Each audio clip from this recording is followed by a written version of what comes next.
name is Sherry Reinhardt, and I'm the School Nurse Coordinator for Seymour Community Schools. I'm here today to talk about health services and some of the important things you need to know regarding student health. The training that I'm going to do today will cover bloodborne pathogens and universal precautions. After my introduction, I will show you a video, or you will see a video on that. We also would like to talk about medication policies, chronic health issues and 504 plans, confidentiality, staff injuries and reporting, and accident prevention. First of all, medication policy. Anytime a student brings medication to school, that must be kept in the nurse's office. And in order to administer medications in a school setting, you have to pass a course.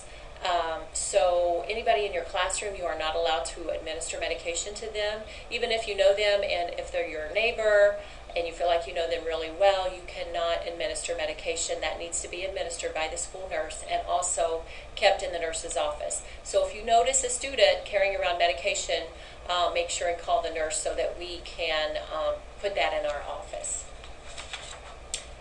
Staff injuries at school and reporting. First of all, prevention is your #1 defense in preventing injuries. It's better, not to have that injury occur at all. So it's important to always be aware of your surroundings, know what's in front of you, behind you. Always be aware of those students who may be prone to biting or kicking, and try to make sure that you have a good distance from them.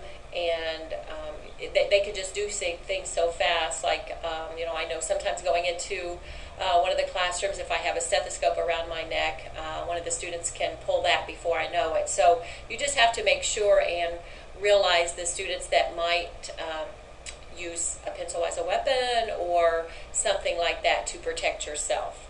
Anytime you do have an injury, it's important to call your school nurse and the principal.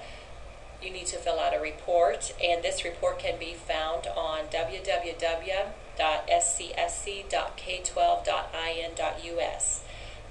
It is a workman's comp form, and it must be filled out completely, and then you send it to the school nurse. And the school nurse will contact you and maybe do an assessment and decide if you need to see the physician. Also, if a student has an accident while at school, there are student incident reports available. They're available in the office and on this website as well. If you have trouble getting that or you don't know where it is, just make sure you ask the secretary or the school nurse, and they will help you locate that. Chronic health issues in the schools. The most common ones are asthma, diabetes, and epilepsy.